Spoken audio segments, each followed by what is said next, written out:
नमस्कार, आपके साथ मैं रोहित कुमार। आप है न्यूज फॉर नेशन पर। नीतीश कैबिनेट का विस्तार संपन्न हो गया है, लेकिन इस विस्तार ने कई तरह के सवाल खड़े किए हैं। सवाल ये कि जिनके ऊपर आपराधिक मामले थे, मंत्री नीतीश कुमार ने उनको बनाया। पहली बार ऐसा हुआ 2005 में, जब से नीतीश कुमार करीब 19 सालों की सत्ता में हैं, तब एक दल ने के लोगों ने मंत्री पद की शपथ ली। जब भी कैबिनेट का विस्तार बिहार में हुआ तो जदयू, बीजेपी, जदयू या आरजेडी जो सत्ता में जब साथ नीतीश कुमार की रही, उनके लोगों ने जो है मंत्री पद की शपथ ली।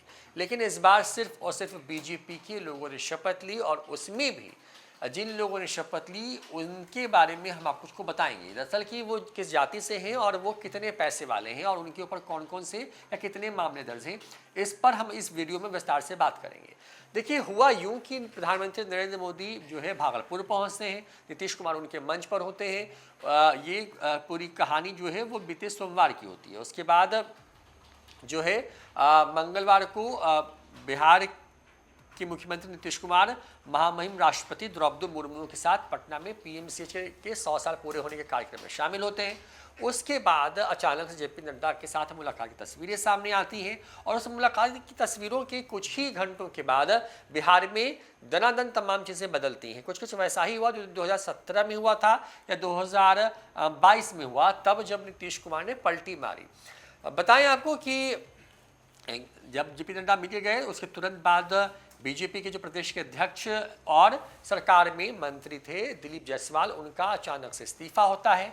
इस्तीफे के बाद मीटिंग होती है, और मीटिंग के बाद अचानक से कुछ विधायकों को फ़ोन आता है, और फ़ोन आने के बाद उन विधायकों का मंत्री बनना तय होता है। तमाम तरह की चर्चा शुरू हो जाती है कि मंत्री पद की शपथ आज होगी या कल होगी। अचानक से समय यानी कि वक्त जो है तय हो जाता है, और शाम के 4 बजे इस पूरे कार्यक्रम का आयोजन किया जाता है राजभवन के अंदर में। यानी कि सब कुछ स्क्रिप्टेड नज़र आता है।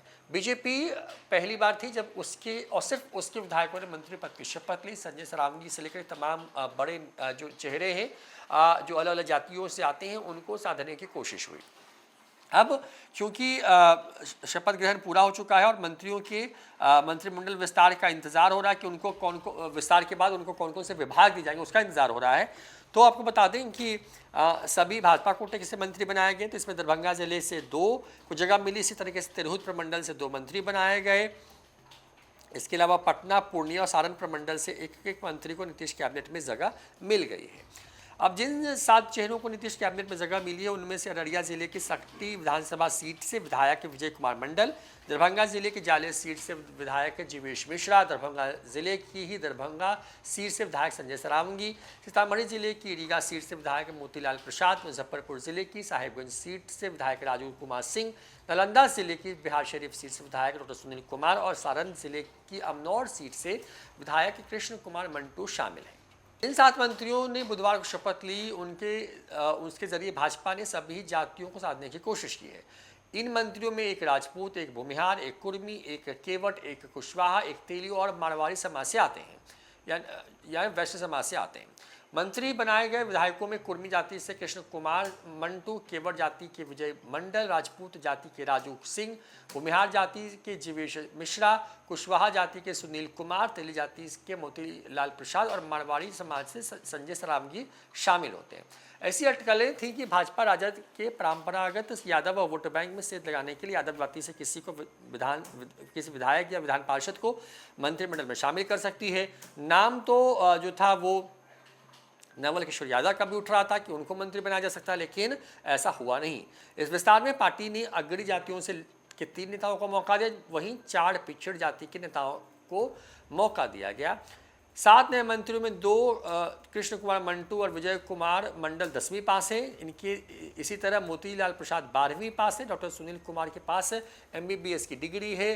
संजय सरावगी और जीवेश कुमार जो हैं स्नातकोत्तर हैं, और वहीं राजू सिंह ने PhD की डिग्री ले रखी है।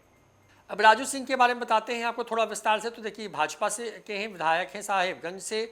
संपत्ति, क्योंकि मुकेश सहनी के पहले विधायक हुआ करते थे, और उन्होंने फिर पाला बदल करके जब पार्टी टूटी मुकेश सहनी की तो ये बीजेपी में आ गए।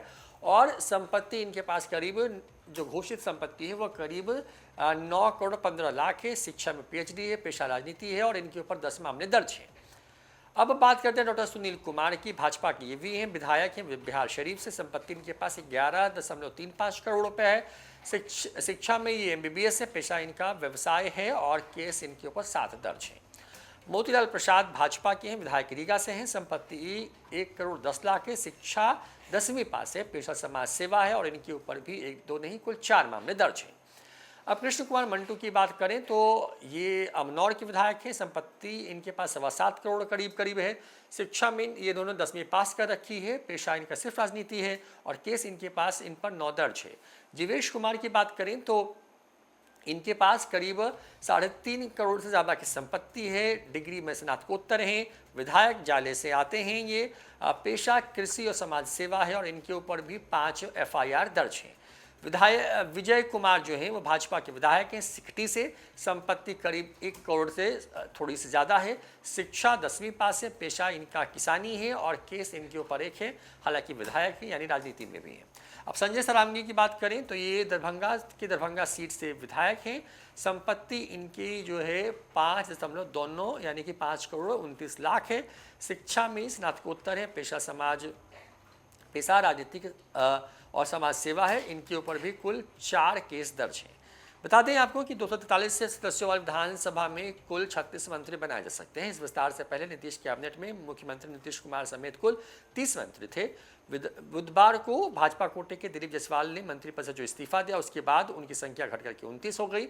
7 शाम को तो ऐसे में 7 लोगों को नीतीश कैबिनेट में जो है वो अधिकतम मंत्री बनाया जा सकता था और इसके साथ ही नीतीश कैबिनेट का ये पूरा कोटा जो है पूरा हो गया है। क्योंकि चुनाव हैं बिहार में साहब, लिहाजा हर इलाके को साधने की कोशिश हुई है। अब ये बात क्योंकि हमने कई रात में भी वीडियो हमारे चैनल पर है जिसमें आप देख सकते हैं कि आखिर नीतीश कुमार के नालंदा में बीजेपी को ऐसे ज़रूरत क्या पड़ गई कि वो एक जाति विशेष जो कि कुर्मी जाति है उसको विधायक से मंत्री बनाए और उससे मैसेज क्या देना चाहती है वो उस वीडियो में विस्तार से है। लेकिन देखिए बीजेपी हर जाति को साधने की कोशिश करी। उसको मालूम है कि उसको यादव कोई वोट देने वाला नहीं है और एक यादव के नेता के तौर पर नंदकिशोर यादव हैं जो कि पटना सिटी से विधायक हैं। पटना शहर की सीट है, बिजली की सीट है वो, और वो खुद विधानसभा के अध्यक्ष हैं। तो उससे बड़ा किसी यादव को देना बीजेपी के लिए फिलहाल मुफीद नहीं था। लिहाजा जानबूझ करके जो है ऐसी चर्चा थी कि जानबूझ के यादवों से बीजेपी ने दूरी बनाई। नीतीश कुमार के कई तरह के सवाल खड़े हुए। हालांकि नीतीश कुमार के कोटे के तमाम जो मंत्री हैं उनका शपथ पहले ही पूरा हो चुका है। नीतीश कुमार ने ही जीतन राम मांझी के बेटे संतोष सुमन को अपने कोटे से मंत्री बना रखा है और निर्दलीय विधायक सुमित सिंह को भी विधायक बना रखा है। तो ये पूरी विधायकों की कहानी की कौन कितना अमीर है, कहाँ तक पढ़ा लिखा है, कितने केस दर्ज है, ये बताया विस्तार से। न्यूज 4 नेशन पर खबरों का सिलसिला लगातार जारी है। फिलहाल इतना ही, नमस्कार।